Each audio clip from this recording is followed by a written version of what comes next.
Pegue sua Bíblia, abra em Gênesis capítulo 30, verso 25 ao verso 28 e o verso 43. Hoje à noite eu quero falar sobre um segredo que vai deixar de ser segredo: o segredo da prosperidade. Pastor, mas hoje o senhor está empolgado, hein? O senhor está falando de prosperidade desde o começo do culto. E você vai ver o que Deus fala sobre isso. Eu gosto quando a Bíblia é aberta e quando nós vemos o que Deus nos ensina. E hoje nós vamos falar sobre o segredo da prosperidade. Nós poderíamos dizer o segredo da verdadeira prosperidade. Da verdadeira prosperidade. Então, Gênesis capítulo 30, nós vamos ler o verso 25 ao verso 28. E depois nós vamos ler o verso 43. Então, se você encontrou esse texto, eu peço que você se coloque em pé para a leitura do texto, em toda a reverência ao nosso Deus. Nós vamos ler o texto. Após a leitura do texto, o pastor vai fazer uma oração, e após a leitura os irmãos podem sentar. Gênesis capítulo 30, nós temos no projetor, se você precisar acompanhar, mas se você vê alguém ao seu lado sem Bíblia, compartilhe a sua Bíblia, para que nós possamos estar juntos vendo se é isto mesmo que a Bíblia está ensinando. Gênesis 30, verso 25 diz: E aconteceu que, como Raquel deu à luz a José, disse Jacó a Labão: Deixa-me ir, que me vá ao meu lugar e à minha terra. Dá-me as minhas mulheres e os meus filhos, pelas quais te tenho servido, e ir-me-ei, pois tu sabes o serviço que te tenho feito. Então lhe disse Labão: Se agora tenho achado graça em teus olhos, fica comigo.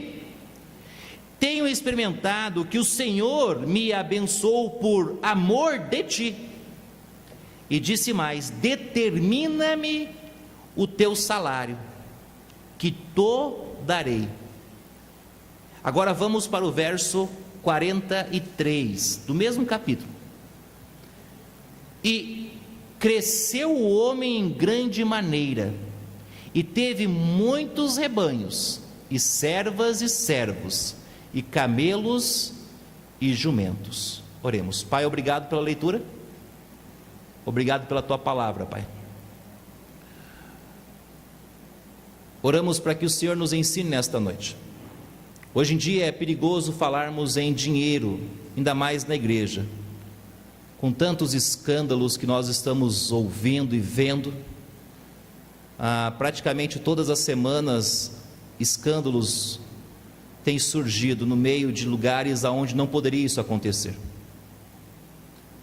E sabemos que isso é para desestabilizar.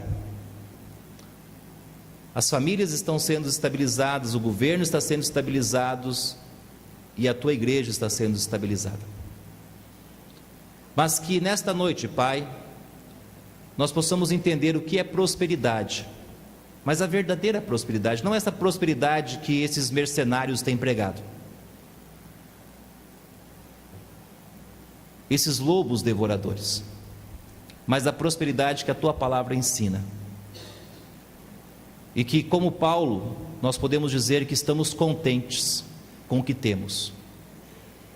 Sei ter fartura, sei passar necessidade, mas o mais importante é estarmos contentes, não acomodados, mas contentes com o que temos. Então abra nossa mente nessa noite, por isso nós oramos e pedimos, e oramos em nome do amado Filho de Jesus Cristo. Amém? Amém. Pode sentar?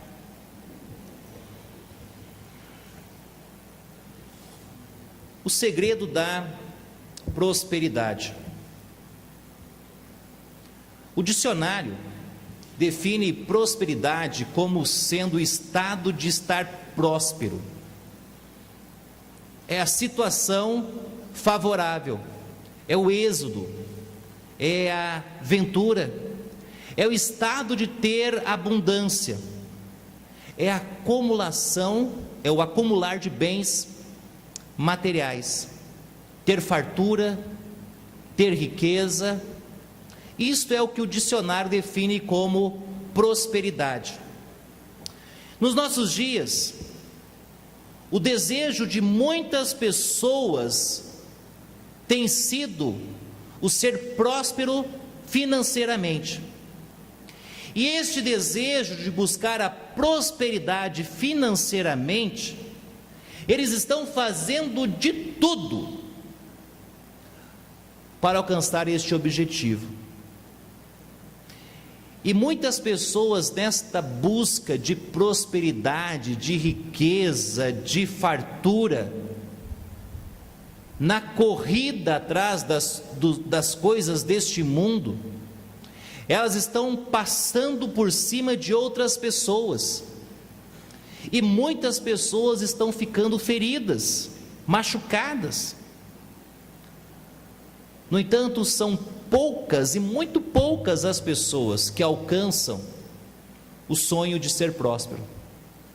A grande maioria que labutou a vida toda em busca de prosperidade, de ser rico, e que empenhou todas as suas forças para ter bens deste mundo, chega na velhice e descobre que não aproveitou a vida, mas desperdiçou toda a sua vida, todo o seu tempo, como aquele mineiro que passou a vida em uma mina, atrás daquela pepita de ouro e que nunca encontrou, porque pensava: o dia que eu encontrar, eu darei uma vida melhor para minha família.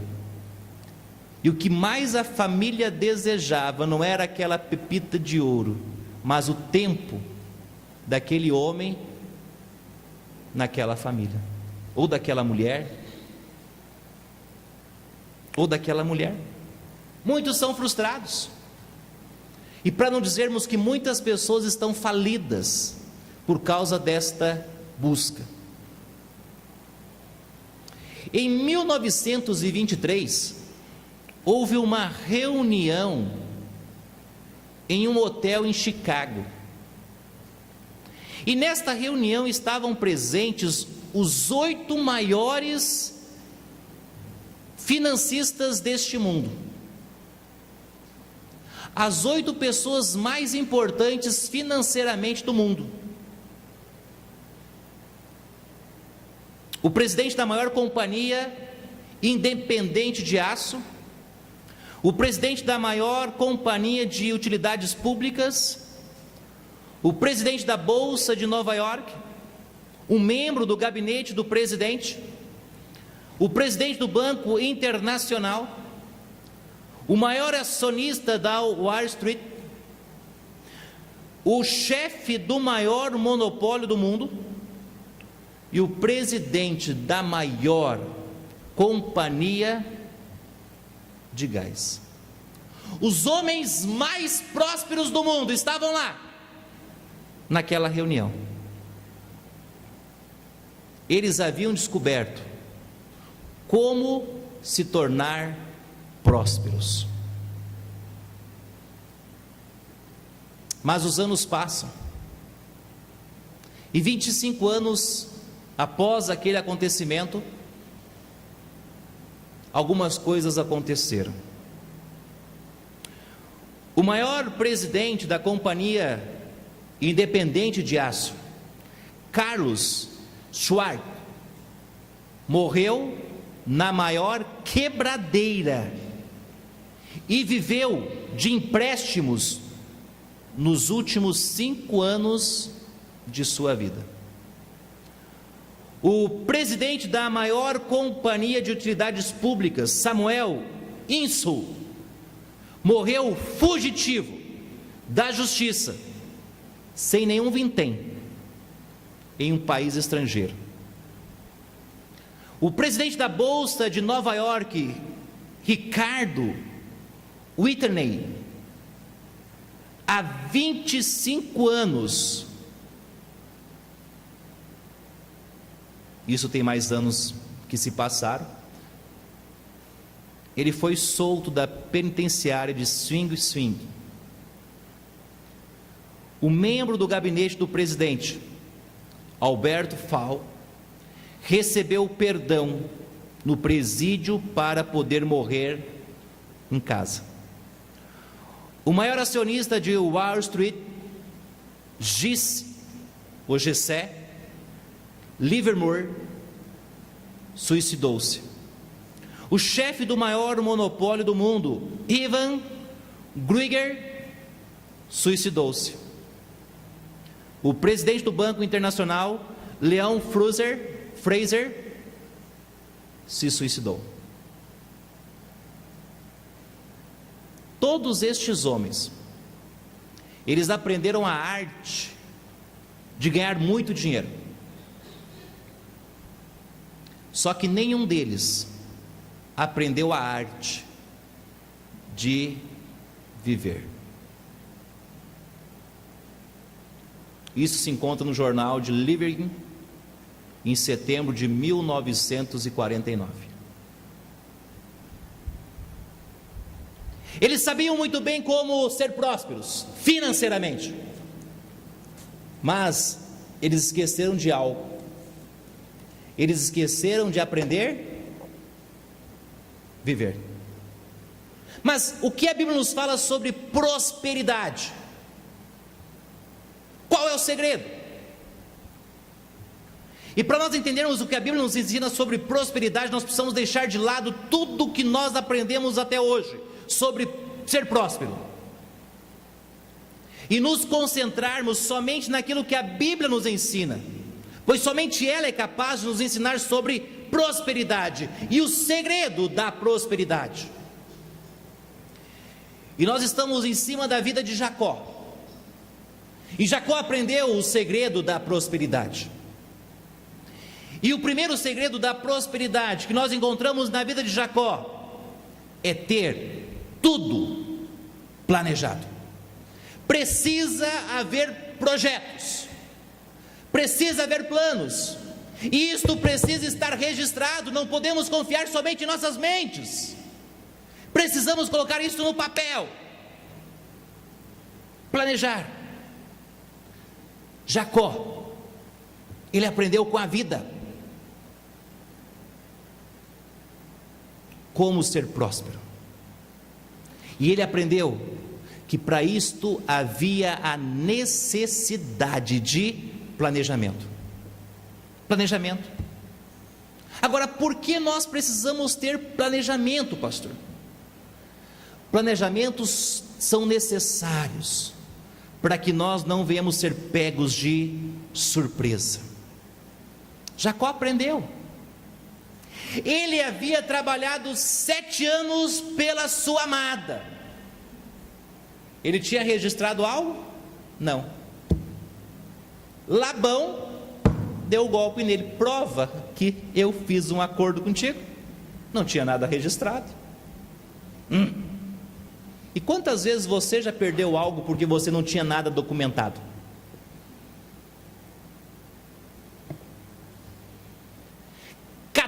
Anos para poder ter a sua amada.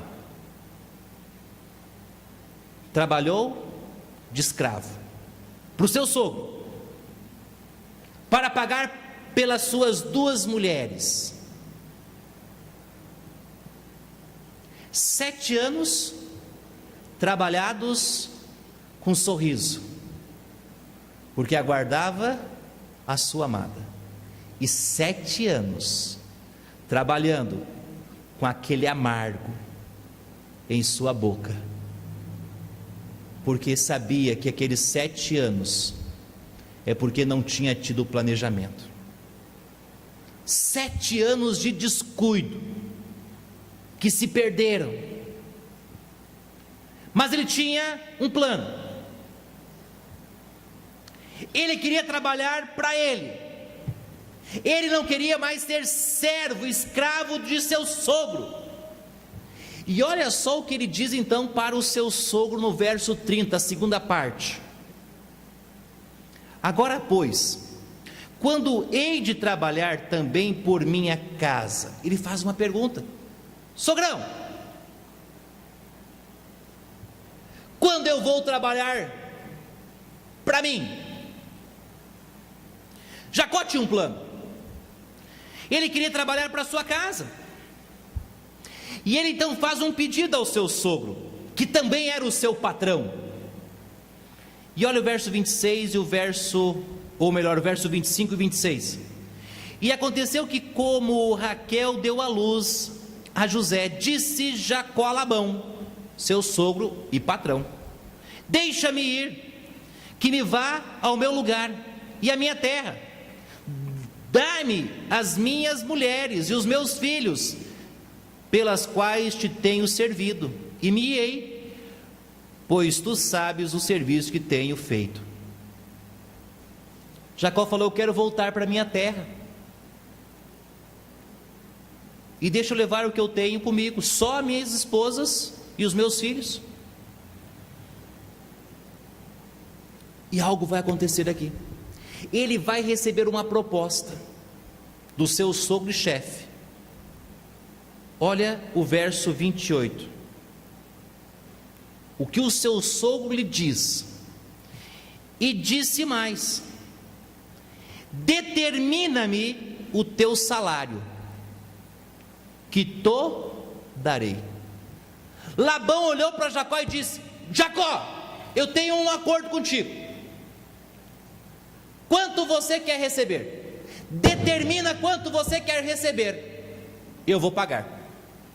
Imagina se você chegasse lá no seu serviço e o teu patrão chegasse para você e dissesse: quanto você quer receber?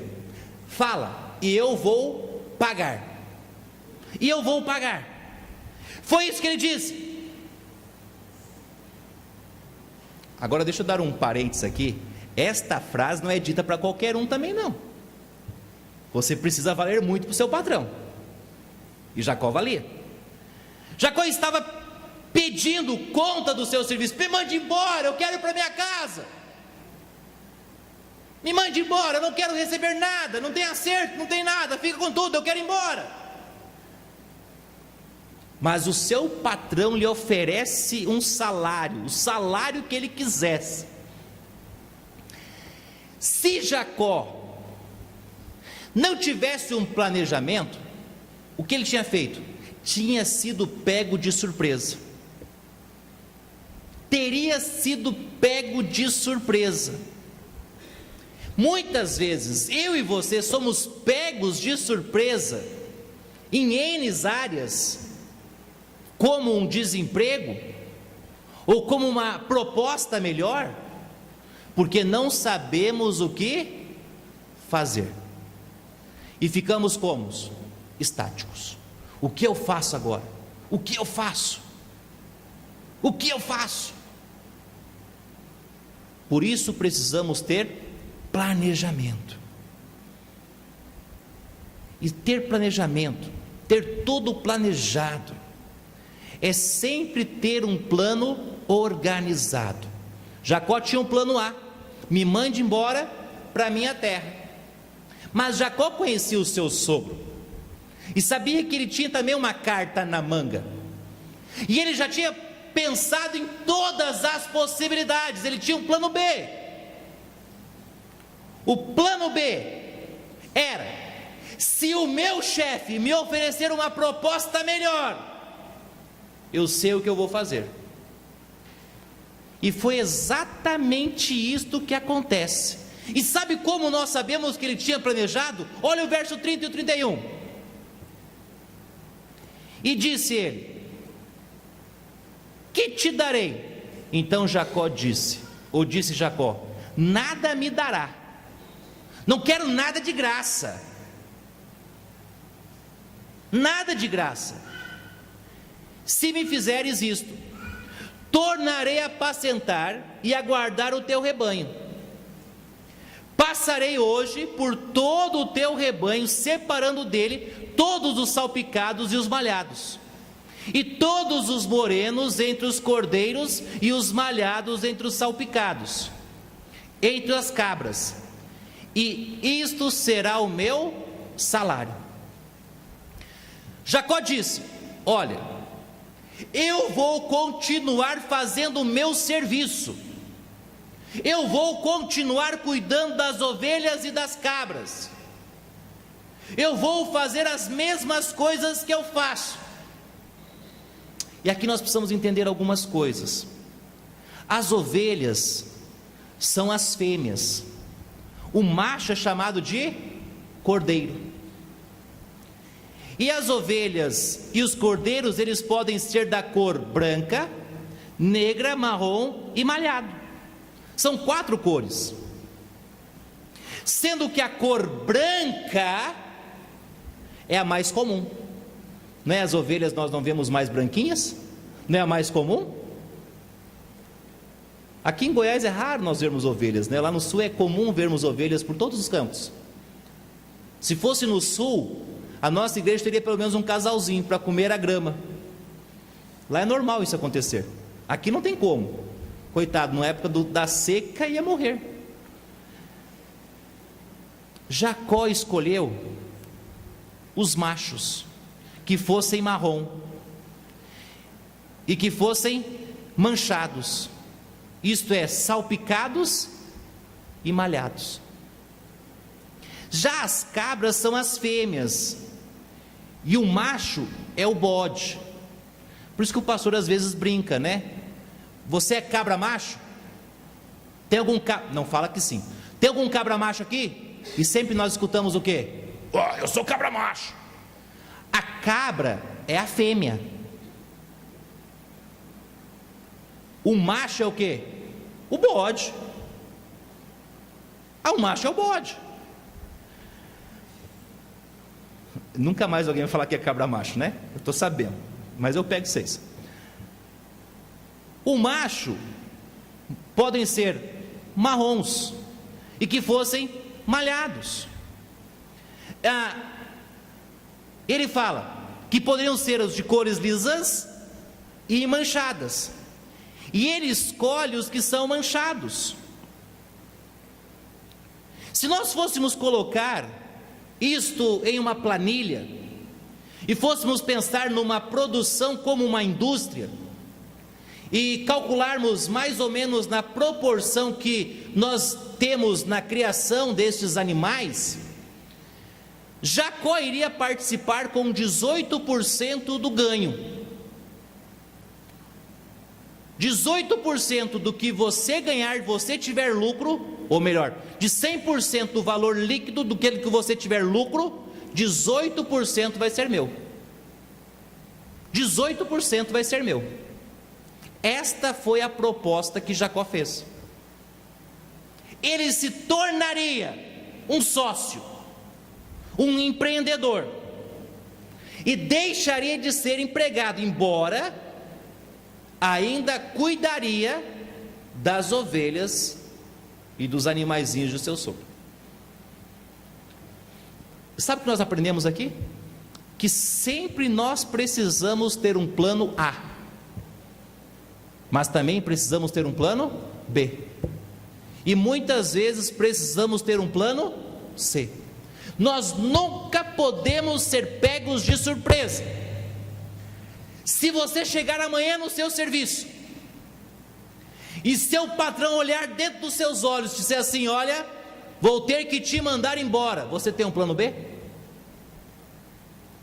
Melhor, se seu patrão chegar para você amanhã e falar assim: nós vamos te promover, você tem um plano B para falar com ele? Ou você vai ser pego de surpresa? Precisamos estar preparados. Precisamos estar preparados. Certa vez um missionário estava viajando. Ele estava visitando as suas igrejas que o mantinham, como nós fazemos, e de tempo em tempo vem missionário aqui. E eles viajam pelas igrejas prestando relatório aonde estão utilizando aquela verba que a igreja está depositando na confiança deles. Então eles trazem as planilhas, mostram o que está sendo feito, como o dinheiro está sendo gasto, né, e dão detalhes. E ele estava visitando as igrejas, e ele então vê uma placa e descobre que falta 200 quilômetros para chegar na cidade aonde estava a igreja que ele precisava ir, o seu destino. E ele avistou um posto,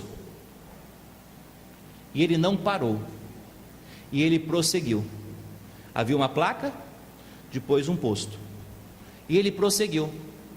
E quando ele passa o posto, o carro entra na reserva. 200 quilômetros para a cidade, primeiro posto, passou, carro entra na reserva. E ele começa a orar: Senhor, cuida de mim, faça que eu consiga chegar, faça que eu consiga chegar. E ele diminui a velocidade, para poder andar com o carro mais econômico.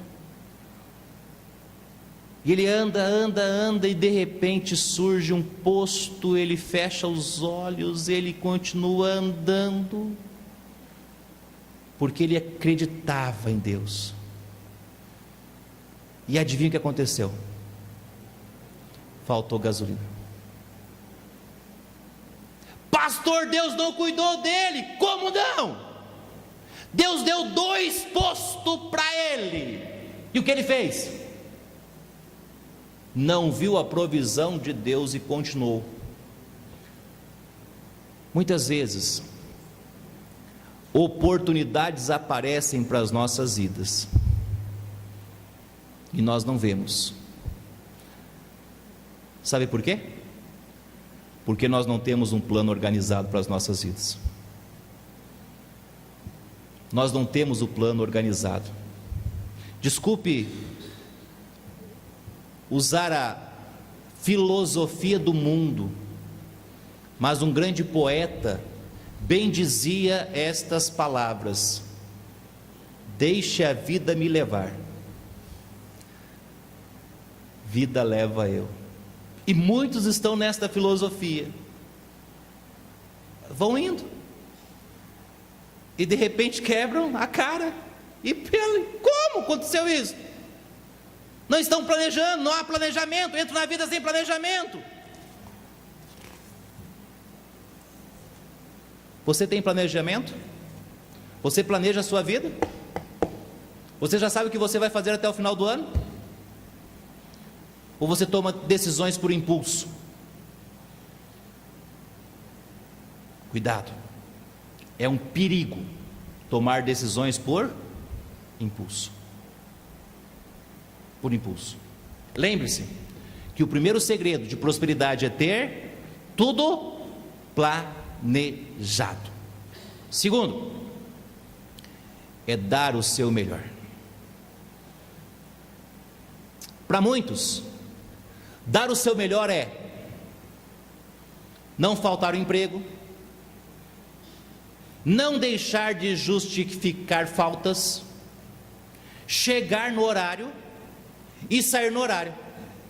Pastor, eu dou o meu melhor, eu não falto, eu justifico as minhas faltas, eu chego no horário e saio no horário, eu dou o meu melhor. E eu lembro quando o Kelvin chegou aqui em Goiás, e ele descobriu que na firma que ele trabalhava, se você não faltar, chegar no horário e sair no horário, você ainda ganha um bônus. Ele falou assim: pastor, mas eu não entendo, eu só estou fazendo a minha obrigação. Sim, esta é a ideia. Isso não é dar o seu melhor, isso é fazer a sua obrigação. Você não é pago para faltar serviço, você não é pago para justificar faltas, você não está dando o seu melhor se você estiver fazendo somente isso, você está cumprindo o seu papel. Isso não é o melhor, isso é simplesmente cumprir as suas obrigações. Só que muitas pessoas não conseguem nem cumprir as obrigações. Então dar o seu melhor é ter cuidado do que é do seu padrão. Olha o verso 36 e você vai entender.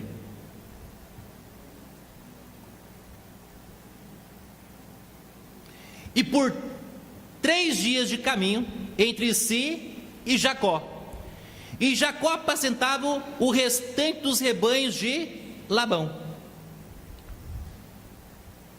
Ele estava cuidando do que era do seu patrão. E Jacó dava o seu melhor. Olha o verso 38 ao 40. Estes 20 anos, Jacó dizendo, no capítulo 31, eu estive contigo, as tuas ovelhas e as tuas cabras nunca abandonaram, abortaram, obrigado, e não comi os carneiros do teu rebanho, nem te trouxe eu o despedaçado, eu o pagava. O furtado de dia e o furtado de noite, na minha mão o requerias. Estava eu assim: de dia me consumiu o calor, e de noite a geada, e o meu sono fugia dos meus olhos. Ele não tinha tempo para dormir durante aqueles 20 anos. Ele estava cuidando do que era do seu patrão.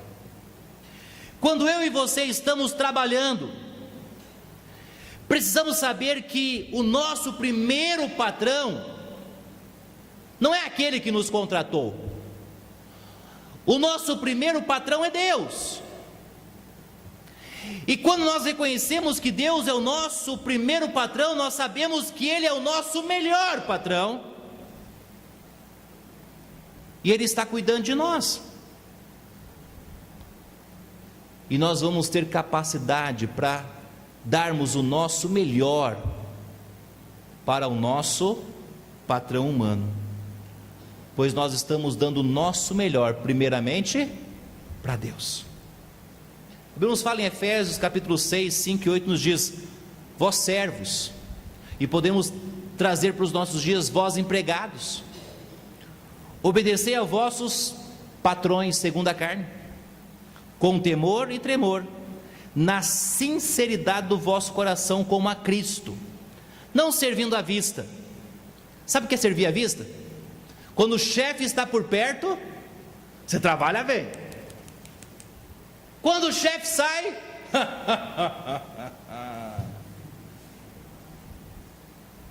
você pega o celular, você fica lá vendo o Zap, Facebook, Instagram, você está ali.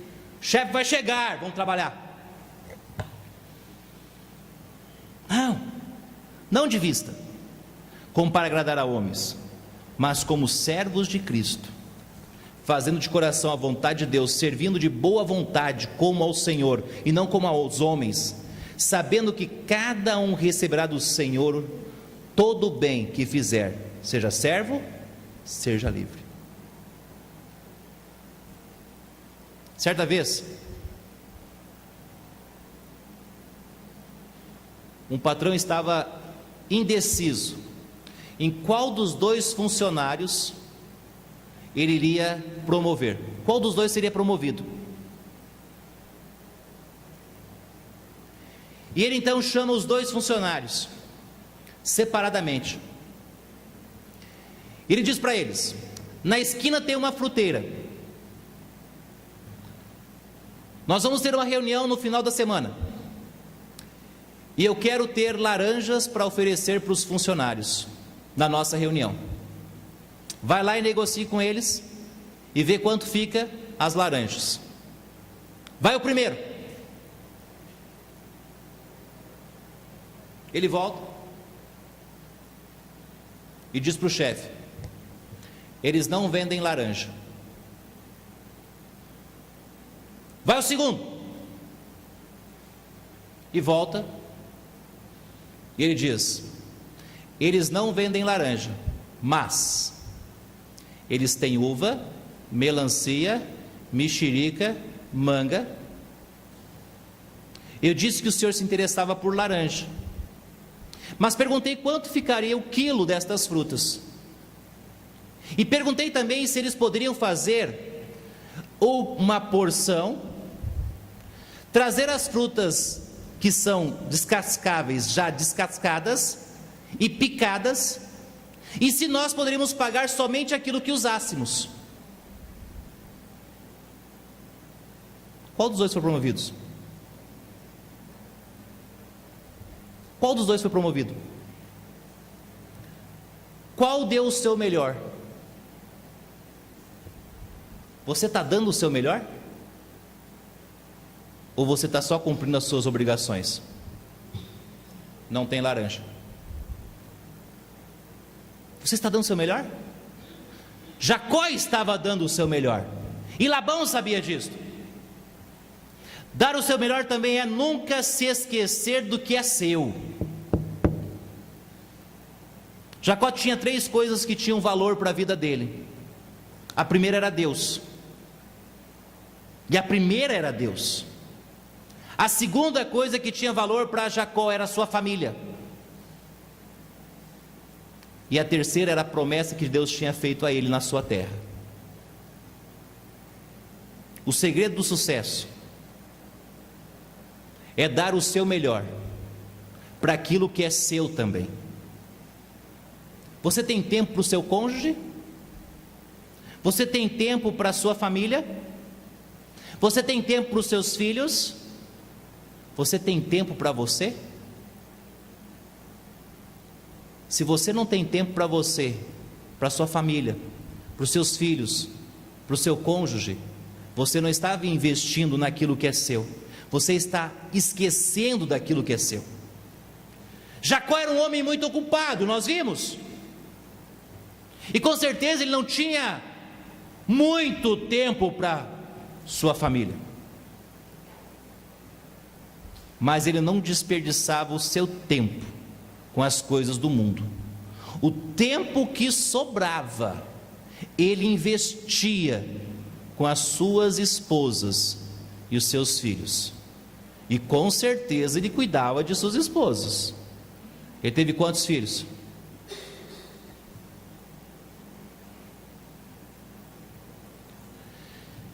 Jacó era um homem ocupado. E sabe como nós sabíamos que as suas esposas o respeitavam? E tinham submissão e amavam a ele? Foi quando ele mandou chamá-las. Olha o verso 4, capítulo 31. Então mandou Jacó chamar Raquel e Lia ao campo, para junto do seu rebanho.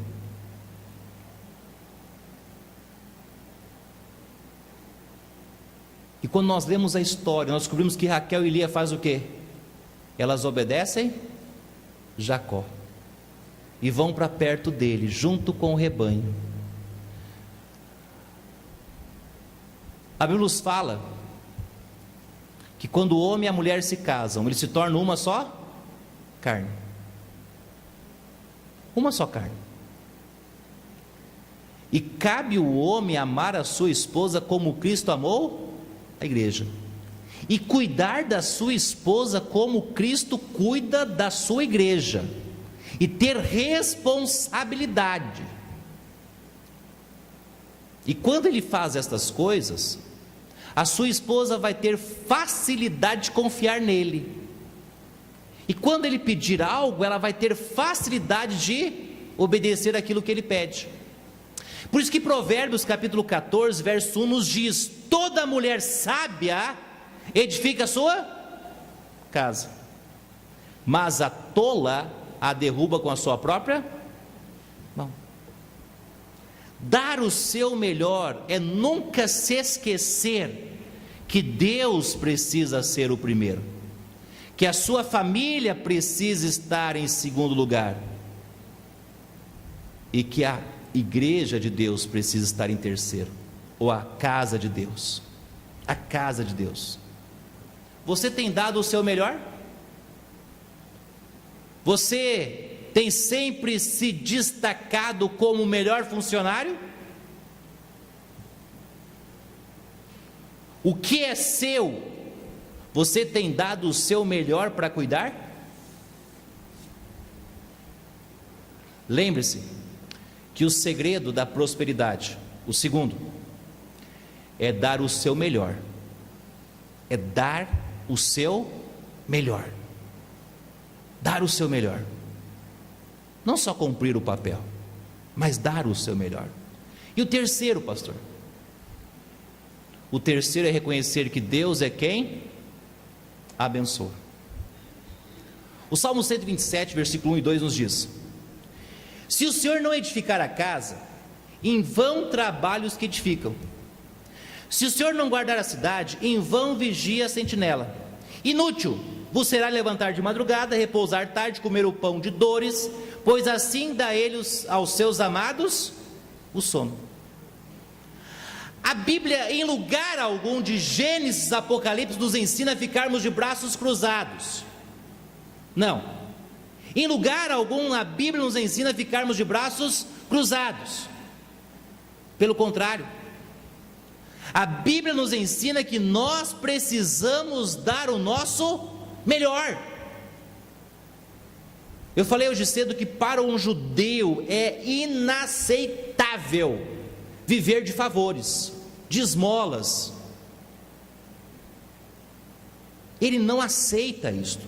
Tanto é que Davi fala: nunca vi um justo mendigar o pão.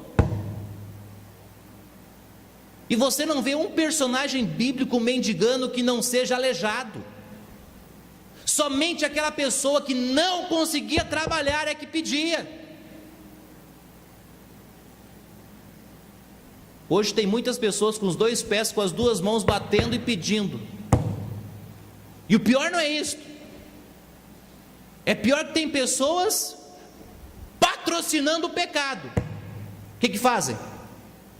Ajudam. Nunca vi um justo mendigar o pão. Nós estávamos com um mato aqui na frente. Tinha uns 2 meses. Ninguém batia no portão para pedir uma cesta básica. Eu falava assim: tomara que alguém bata, que tem um mato aqui. Eu falava assim: ó, se você limpar esse mato aqui, 2 horas você limpa, eu te dou uma cesta básica. Ninguém bateu. Agora limpamos, está limpo. Se alguém apareceu, eu falava assim: não espera não, calma, daqui uns 2 meses você volta, que o mato vai crescer. Ah, vai! E eu te dou uma cesta básica. Nunca vi um justo mendigar o pão. É bíblico. E se nós acreditamos na Bíblia, nós precisamos cumprir isto. Precisamos cumprir isto. Pastor, mas fulano não consegue trabalhar, ele está aleijado, está sem uma perna, ele anda de cadeira de rodas, não consegue fazer nada, tem a mão minguada. Ah não, esse você pode ajudar. Pastor, meu neto, pastor, tem 18 anos, não consegue serviço, tem como o senhor ajudar ele? Tem um lote aqui na frente, se ele capinar para mim, eu também ajudo com uma cesta básica. Ele quer serviço? Ou o quê? Inútil vos será, se não confiar em Deus. Em vão será saber que não é Deus que abençoa. E jamais na Bíblia nós encontramos um versículo que apoie o que nós estamos vendo nos nossos dias. Mas a Bíblia nos fala que é Deus quem nos abençoa. Isto é visto enquanto estamos acordando ou acordados, Deus nos dá força. Olha Jacó, verso 37, 38 e 39. Ele estava trabalhando dobrado. Então tomou Jacó varas verdes de álamo, e de aleveira, e de castanheiro, e descascou nelas riscas brancas, descobrindo a brancura que nas varas havia, e pôs estas varas que tinham descascado em frente aos rebanhos, nos canos e nos bebedouros de água, aonde os rebanhos vinham beber, para que concebessem quando vinham beber. E concebiam os rebanhos diante das varas, e as ovelhas davam crias listradas, salpicadas e malhadas. Jacó não ficava longe do trabalho, ou seja, do seu serviço. Ele acompanhava da reprodução à reprodução. Ele ficava o tempo todo acompanhando os animais. Ele tinha cuidado com aquilo que eles comiam, ele tinha cuidado com aquilo que eles bebiam. Jacó fazia como se tudo dependesse dele. Ele dava o seu melhor. Certo servente chegava meia hora mais cedo no seu serviço e saía meia hora mais tarde. E certa vez foi perguntado a ele: por que o senhor faz isto? Por que o senhor chega mais cedo e sai mais tarde? Ele disse: eu chego mais cedo para ver se as minhas ferramentas estão todas em ordem, e se não está faltando nada. Eu saio mais tarde porque eu limpo todas as minhas ferramentas e coloco elas organizada. Ele estava dando o seu melhor. Ele estava dando o seu melhor. Você faz tudo como se dependesse de você? Deus está lhe dando força para fazer tudo. Você está usando estas forças para as coisas de Deus ou desperdiçando com as coisas do mundo? Deus é quem abençoa, dando força, mas também é visto enquanto estamos dormindo, Deus está agindo. Olha o verso 10, 11 e 12 do capítulo 31. Ele achava que riscando as varas, os animaizinhos iam olhar para as varas, iam dar listrados e malhados. Era uma cultura. E ele achava que se fizesse aquilo dava certo. Ele estava fazendo, ele estava dando o seu melhor. Só que olha só o que acontece. E sucedeu que, ao tempo em que o rebanho concebia, eu levantei os meus olhos e vi em sonhos. Ele estava dormindo. E naquela época, Hebreus capítulo 1 fala que Deus falava de diversas maneiras, pelos profetas, através de sonhos, revelações, visões. Nos nossos dias, Deus fala somente através da Bíblia, mas naquela época não tinha esse livro, e Deus falava de diversas maneiras, e Deus estava falando com ele através dos sonhos. E eis que os bodes que cobriam as ovelhas eram listrados, salpicados e malhados. Se os bodes que cobriam as ovelhas eram salpicados e malhados, que fruto daria? Salpicados e malhados. Então disse-me o anjo de Deus em sonhos: Jacó. E eu disse: eis-me aqui. E disse ele: levanta agora os teus olhos e vê todos os bodes que cobrem o rebanho, que são listrados, salpicados e malhados, porque tenho visto tudo o que fez, tudo o que Labão te fez. Enquanto Jacó estava dormindo, quem estava cuidando do rebanho? Era Deus. Quando o salário de Jacó aumentava, é porque Jacó estava dando o seu melhor, estava se empenhando mais, e Deus estava dando a ele essa condição. Mas quando o seu salário diminuía, é porque Jacó não estava dando o seu melhor, e o seu salário diminuía. Ele tinha uma vida desleixada. Deus também estava vendo a maldade do seu patrão. Deus estava vendo a injustiça. E para Deus nada fica oculto. Jacó não cresceu da noite para o dia. Foram quantos anos trabalhando? 20 anos trabalhando, até conseguir ter o que tinha. Não foi assim. Não foi fácil, foi difícil. Foi muitas noites, muitos dias, trabalhando. Não foi assim. Foi muito trabalho, mas Deus o honrou. Olha o verso 43.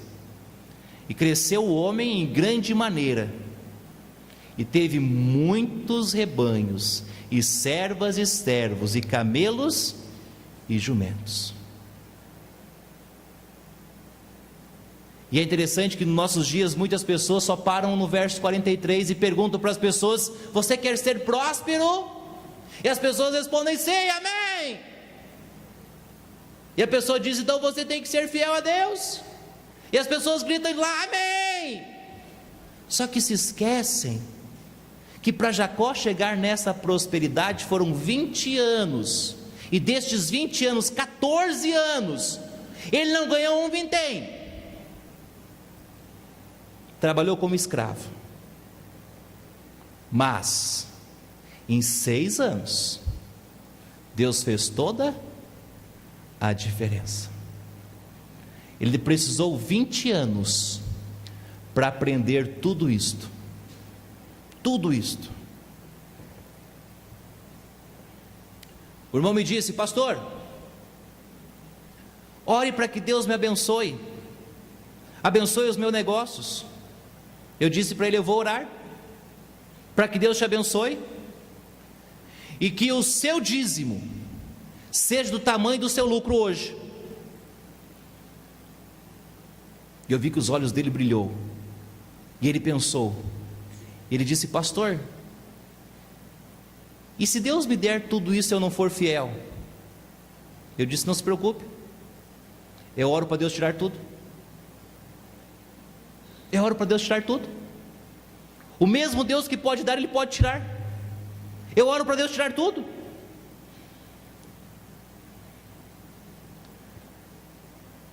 Irmãos, Deus está agindo enquanto nós estamos dormindo, mas nós precisamos lembrar que nós precisamos dar o nosso melhor, porque Deus está nos dando força, Deus está nos abençoando.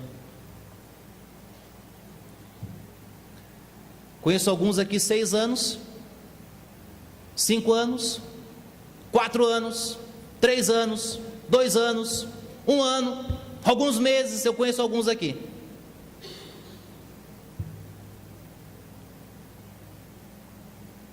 E muitos pediram oração: ore, pastor, para que Deus me abençoe.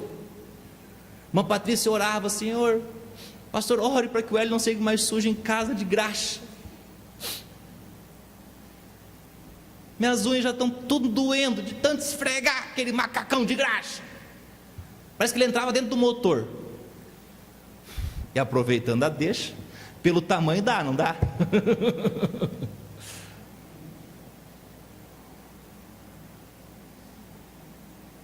Chega sujo em casa hoje, irmão Patrícia, só quando cai de moto, né?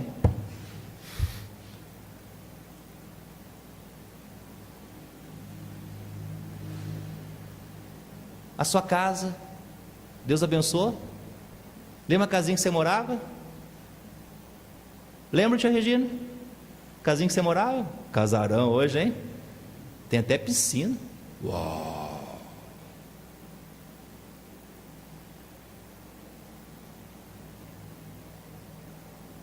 Clebão tinha um golzinho preto, uma casinha, né? Está passando com sufoco, mas tem mais do que tinha naquela época. Não tem mais? E muito mais.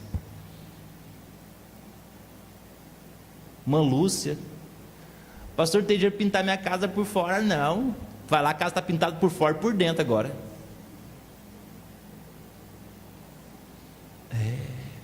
Irmã Joelena, né, não tinha nada para andar para lá e para cá, só a bizinha, agora tem um carro. Isso é algumas histórias. E nós não estamos falando isso para te induzir a pensar que se você vir para a igreja, Deus vai te abençoar. Não é igreja. Tira esse teu projeto. Se tu está pensando que a igreja, furou, lascado, não faz isso. Não é igreja. Jacó não confiava numa placa de igreja, não. Ele estava confiando em quem? Em Deus. É esse que nós precisamos crer. É Ele que supre as nossas necessidades. E sabe o que é gostoso? É nós descobrimos que Ele dá além das nossas necessidades. Você quer? Eu oro para que você volte a ter aquilo que você tinha quando você chegou na igreja. Você quer voltar lá atrás? Começar do zero de novo? Ou está bom assim agora? O segredo da prosperidade é lembrar que é Deus quem abençoa. É Deus que abençoa. Irmãos, o segredo da prosperidade é simples, é bíblico, mas precisamos ter planejamento. Precisamos dar o nosso melhor. Você está dando o seu melhor para Deus? Terceiro, é saber que Deus quem abençoa. Deus quem abençoa. Deus quem abençoa. Muitas pessoas dizem que não podemos ter dinheiro. Pastor, nós não podemos ter dinheiro, dinheiro é pecado. Eu pergunto, onde é que a Bíblia fala que dinheiro é pecado? A Bíblia nos fala em 1 Timóteo 6,10, porque o amor ao dinheiro é a raiz de toda espécie de males. E nessa cobiça alguns se desviaram da fé e se transpassaram a si mesmos com muitas dores. O pecado não é o dinheiro, o pecado é o quê? O amor ao dinheiro. O amor ao dinheiro. Eu conheço pessoas que acordam de madrugada, dormem de madrugada atrás do dinheiro, trabalham de segunda a segunda atrás do dinheiro, e nessa cobiça estão se transpassando. Os seus filhos estão crescendo e não estão vendo. O tempo está passando, estão envelhecendo e não estão vendo. É o amor ao dinheiro. Jó era um homem pobre ou homem rico? Rico. Abraão era um homem pobre ou homem rico? Rico. Jacó era um homem pobre ou homem rico? Rico. E muitos outros personagens, eles tinham dinheiro, mas sabe qual era a diferença? Eles não tinham amor ao dinheiro. E eles nunca esqueceram do segredo da prosperidade. E Paulo nos fala desse segredo, porque Paulo aprendeu o segredo da prosperidade. Filipenses 4, 11 a 13 diz: digo isto como por necessidade, porque já aprendi a contentar-me com o que tenho. Sei estar abatido, sei também ter abundância. De toda maneira, em todas as coisas estou instruído, tanto a ter fartura como a ter fome, tanto a ter abundância como a padecer necessidade. E pensando nisso, ele diz: posso todas as coisas em Cristo que me fortalece. Tem pessoas que tiram esse versículo do contexto, né? E aplicam esse versículo em qualquer coisa. Não, é quando você estiver passando por necessidades. Você abrir lá a despensa, tiver só um pacotinho de arroz, você abrir a geladeira, está cheia de vento, e você vai lembrar esse versículo: posso todas as coisas em Cristo que me fortalece. Até passar necessidade eu posso, porque Cristo me fortalece. Cristo me fortalece. O meu desejo é que nós possamos aplicar essas lições em nossas vidas. Vamos orar. Pai, obrigado por esta noite.